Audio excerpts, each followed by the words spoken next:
When Mark Evans walked into the small-town animal shelter on a rainy afternoon, he wasn't prepared for what he was about to see. In the far corner, on a worn-out gray blanket, lay a tiny French Bulldog puppy, motionless and cold. The sight struck him like a punch to the chest. For a moment, it seemed like there was no hope left. But what happened in the minutes that followed would change not only the puppy's fate, but also Mark's life forever.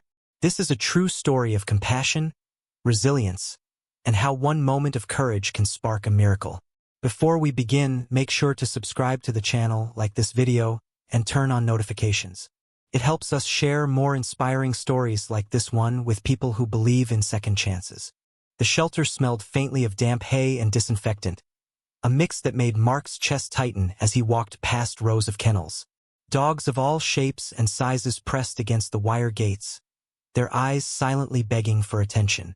But in the very last kennel, away from the others, was a small shape lying still.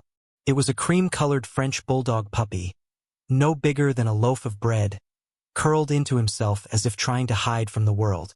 His tiny body didn't move, and for a terrifying moment, Mark thought he had stumbled upon a life already gone. He knelt down, his knees pressing into the cold cement floor, and reached a hesitant hand toward the puppy. "Is he alive?" Mark asked the shelter volunteer, his voice trembling. The woman hesitated. "We're not sure. He was brought in just an hour ago. Someone found him in a dumpster behind an old gas station. He was barely breathing." Mark's heart pounded. He could see the puppy's ribs, the shallow rise and fall of his chest. His fur was matted with dirt and rainwater, and his small ears twitched faintly as Mark's fingers brushed his side. There was still life in him, just barely. In that instant, Mark made a decision. "I'll take him," he said firmly. "Whatever it takes. I'm not leaving him here." The shelter worker looked surprised. "Sir, he's in critical condition. He may not make it through the night." Mark met her eyes with quiet determination. "Then I'll make sure that, whether he does or doesn't, he won't be alone." As the paperwork was rushed through, Mark wrapped the tiny body in his coat. He could feel a faint warmth against his chest, fragile yet stubborn. The rain poured harder outside, and as Mark stepped into it, he whispered to the puppy, "I've got you now. We're going home." But deep inside, he knew this was only the beginning of a battle neither of them was prepared for. The rain didn't let up as Mark sped through the winding streets toward his apartment. The puppy, wrapped in his jacket, barely moved. Mark's heart raced with every shallow breath the little dog took. His mind was already running through possibilities: veterinary bills, emergency care, what he'd do if the puppy didn't make it. By the time they reached the emergency animal clinic, Mark's jeans were soaked to the knees. He pushed through the glass doors, his voice urgent. "I need help now." The receptionist didn't waste a second. She called for a vet, and within moments, a middle-aged woman in scrubs came hurrying over. "What's his name?" she asked as she gently lifted the puppy from Mark's arms. Mark froze. He doesn't have one." "Then give him one," the vet said, looking him in the eyes. "Names matter." Mark swallowed hard, glancing at the fragile little creature. "Leo," he whispered.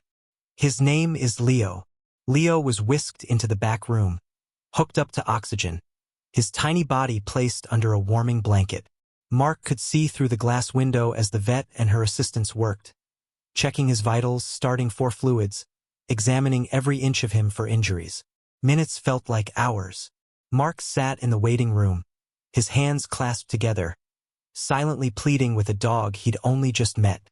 He wasn't sure why, but something about Leo stirred a protective instinct in him stronger than anything he'd ever felt. Finally, the vet returned. "He's hypothermic, malnourished, and dehydrated. He's also got bruising along his ribs. Someone hurt him before he was abandoned." Mark clenched his jaw. "Can he make it?" The vet hesitated. "It's going to be a fight. The next 24 hours will decide everything." Mark nodded. "Then I'll fight with him." The vet handed him a small blanket-wrapped bundle. Leo's eyes were half open now, dull but curious. Mark held him close, whispering softly, "You're safe now, little guy. Just hang on. As the night wore on, Mark stayed by Leo's side in the clinic, refusing to leave even when the staff told him to rest. Each tiny breath Leo took felt like a small victory, each twitch of his ear a sign of hope. But Mark knew the hardest part hadn't even begun. For the next 3 days, Mark's life revolved around Leo. He barely slept, dozing off in the clinic chair or with his head resting against the edge of Leo's kennel. Each morning, the vet gave him cautious updates. His temperature is stabilizing. He's responding to fluids. He ate a few bites. Mark clung to every piece of good news like a lifeline. By the 4th day, Leo managed to lift his head and nuzzle Mark's hand. His once dull eyes now carried a faint glimmer. Mark even dared to smile, believing the worst was over. That evening, the vet allowed Mark to take Leo home under strict instructions: medication, warm bedding, small frequent meals. Mark carried him out in a soft crate lined with blankets, feeling like he was transporting something more precious than gold. Back at his small apartment, Mark had prepared a corner just for Leo. A plush dog bed, a bowl of fresh water, and a few chew toys he'd picked up on the way. Leo sniffed at everything cautiously, still moving slow, but Mark could see the flicker of curiosity returning. The night passed peacefully. Leo slept curled up in his bed, only stirring when Mark came over to check on him. For the first time since the night at the shelter, Mark let himself believe they might actually be okay. But the next afternoon, disaster struck. Leo had been resting in the sunlight streaming through the window when Mark noticed something was wrong. The puppy's breathing was rapid, shallow, and his little chest seemed to struggle with each inhale. Mark's heart dropped. He scooped Leo up and rushed back to the clinic, his mind racing with fear. The vet quickly examined him and frowned. He's developed a respiratory infection. This can happen in weak, malnourished puppies. His immune system isn't strong yet. Mark felt a cold wave of dread. Is it bad? It's serious, she said, not sugarcoating it. We need to start treatment immediately, but I have to be honest. The infection could overwhelm him. Mark sat down hard, holding Leo close. Then do whatever it takes. Just don't give up on him. The vet nodded and whisked Leo away for antibiotics, nebulizer treatments, and oxygen therapy. Mark could only watch from the glass partition again, feeling helpless. Hours passed. Each time Leo's tiny body shook with a cough, it felt like a punch to Mark's chest. But through it all, Mark kept whispering to himself, he's a fighter. He's got to be. Late that night, the vet approached with cautious optimism. He's responding to the treatment better than I expected, but we're still not out of danger. The next 2 days will be critical. Mark placed his hand on Leo's kennel. Then I'll be here for every single second of them. Mark hadn't left the clinic for almost 48 hours. He'd been living on vending machine coffee and granola bars, sleeping in short bursts with his head against the wall. Every time he stirred awake, his first instinct was to check on Leo. The little bulldog was still fighting. His breathing steadier now, the fever slightly lower, but the vet reminded him that recovery was still uncertain. It was during one of those exhausted mornings that Mark's phone buzzed with an unfamiliar number. He answered quietly, glancing at Leo through the glass. Mark, it's Brian from Crawford and Company. We met at the construction expo last year. Mark straightened. He remembered Brian well. The man had hinted about a big project overseas. I have an offer for you, Brian continued. A 6-month contract in Dubai. It's high-paying, top-of-the-line accommodations, all expenses covered. We need someone with your expertise, and honestly, I can't think of a better fit. But we'd need you on a flight by Friday. Mark's heart lurched. 6 months in Dubai. The money could change everything. It could pay off his debts, maybe even give him the savings to start his own business. But as he turned his gaze to Leo, curled up under the warming lamp, reality hit. The puppy needed constant care, medication at precise intervals, and someone to watch for sudden relapses. Brian, I'm honored, but I don't know if I can leave right now, Mark said slowly. There was a pause on the other end. Mark, opportunities like this don't come twice. I get it. Life happens. But this could be your shot at a whole new future. After hanging up, Mark sat frozen in the stiff clinic chair. His mind was a storm of conflicting thoughts. For years, he dreamed of an escape from his financial struggles, of finally having a safety net. And yet, here was Leo, this fragile little life that had somehow crawled into his heart in less than a week. That night, as rain pattered softly against the clinic windows, Mark placed his palm on the glass of Leo's kennel. "I could walk away," he whispered, "and make my life easier. But what about you, huh? Who's gonna fight for you like I do?" Leo, as if sensing the weight of the moment, opened his eyes and let out a faint, wheezy bark. It was weak, but it was enough to make Mark's decision. He pulled out his phone and typed a short message to Brian. "Thanks for the offer, but I can't leave right now. Some things are worth more than money." Mark put his phone away and settled back in his chair, his decision firm. He didn't know if Leo would pull through, but he knew one thing for certain. He wasn't going to let the pup fight alone. The clinic's hallway smelled faintly of antiseptic and warm coffee as Mark returned from a quick run to the cafe across the street. He pushed the door open with his shoulder, balancing a paper cup in one hand and a small bag of pastries in the other. He'd just begun to hope that maybe, just maybe, Leo was turning a corner. Dr. Harris was waiting for him by the exam room, her arms folded, eyes warm but serious. "Mark," she said softly, "I have some news." His chest tightened. "Good news or bad?" "A bit of both." She gestured for him to follow her inside. Leo was sitting upright in his kennel for the first time since Mark had found him, his little black nose twitching as he watched Mark enter. The sight made Mark's throat constrict. "The good news," Dr. Harris began, "is that his fever broke overnight. His hydration levels are much better, and he's starting to regain strength. This is the progress we were hoping for." Mark crouched down, pressing his fingers gently through the bars to scratch behind Leo's ear. "That's amazing," he murmured. "But," Dr. Harris's tone shifted, "the trauma to his hind legs is worse than we initially thought. There's nerve damage, likely from whatever happened before you found him. We're going to need to run a series of tests and start physical therapy immediately. It's possible he may never walk normally again." The words hit Mark like a punch.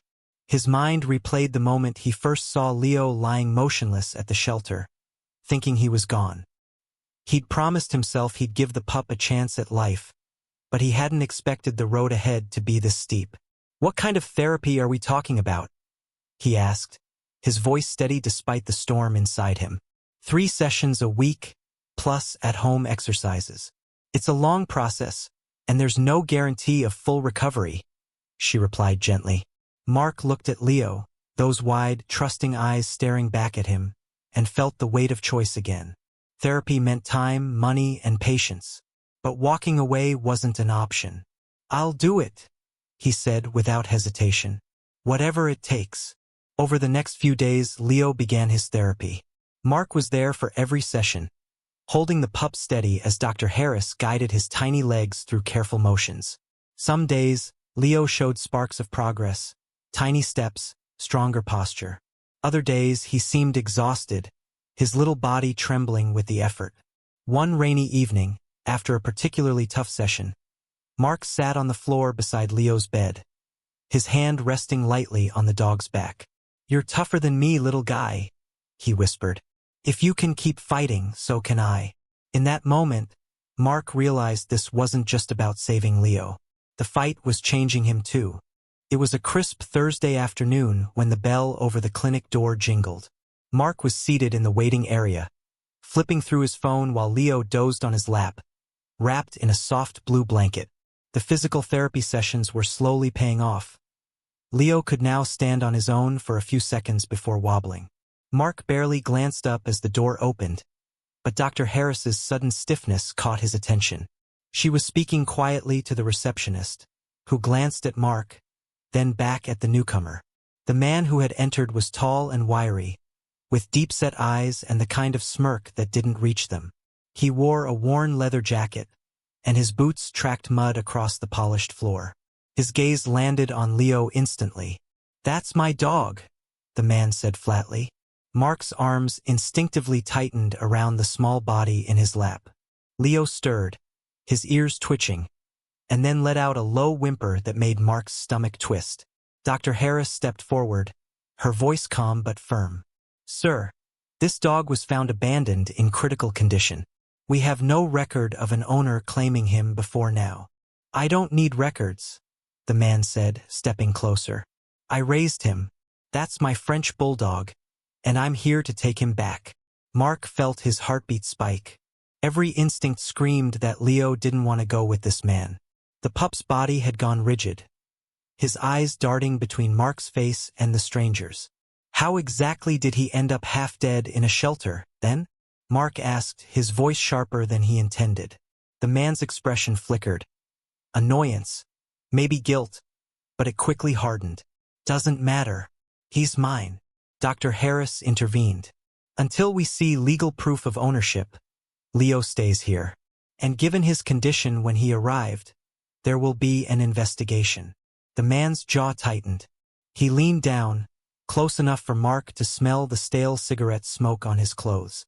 "You can't keep him forever," he muttered before turning sharply and walking out. The door slammed, and the sound seemed to echo in the room.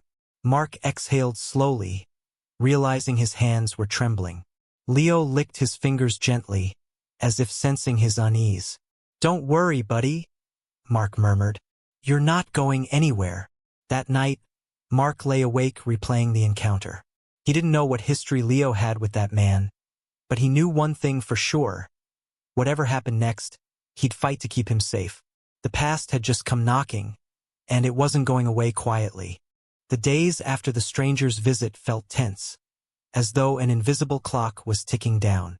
Mark tried to keep life normal for Leo: short walks, slow physical therapy exercises, and afternoons curled up together by the window, but his mind was never far from the thought of that man showing up again.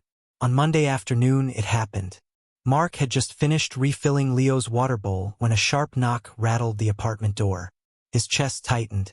Peering through the peephole, he saw the man from the clinic, this time with another figure beside him, a man in a cheap suit holding a clipboard. Mark cracked the door, keeping the chain latch in place. "What do you want?" "I've got proof now," the man said, shoving a folder toward the gap. Inside were vet bills and an old adoption receipt with a name that matched his ID. The suited man added, "I'm here as a representative for my client. He has a legal claim to the animal." Mark's throat went dry. The papers looked real, but that didn't erase the images of Leo's frail body in the shelter. He glanced down. Leo was standing behind him, ears back, tail tucked. The dog wasn't wagging or excited. He was scared. "Even if that's true," Mark said carefully, "abandonment is illegal, and you'll have to go through the shelter system, not show up at my door." The man's lips curled into a sneer. "You think you know better? Dogs don't get to choose." Mark looked into Leo's wide, dark eyes. "Maybe dogs don't speak our language," he thought, "but they tell us everything we need to know." "I'm not handing him over," Mark said firmly. "If you want him, get a court order. And be ready for the evidence we have about how he was found." The man muttered something under his breath and turned away, the suited man following reluctantly. Their footsteps faded down the hall, but Mark knew this wasn't truly over. That evening, Mark called Dr. Harris and the shelter director. Together, they agreed to start the legal process of transferring Leo's ownership to him permanently. The shelter would document every detail of his condition upon intake, and Dr. Harris offered to testify if needed. It took weeks, filled with letters from lawyers and tense phone calls. But on a rainy Thursday morning, Mark got the news. The court had awarded full custody of Leo to him. When he hung up, he dropped to the floor beside Leo, pulling the little bulldog into his arms. "You're home for good now, buddy," he whispered. Leo licked his chin, then pressed his head against Mark's chest with a soft sigh. It was as if the last shadow of fear had lifted. For the first time since that night at the shelter, Mark felt like they could finally breathe. The fight was over. They had won, not just the case but a second chance at life together. If this story touched your heart, remember that sometimes the smallest act of kindness can save a life. Subscribe to the channel, like this video, and share it with someone who believes in second chances. Together, we can spread hope, compassion, and the reminder that love can come when we least expect it.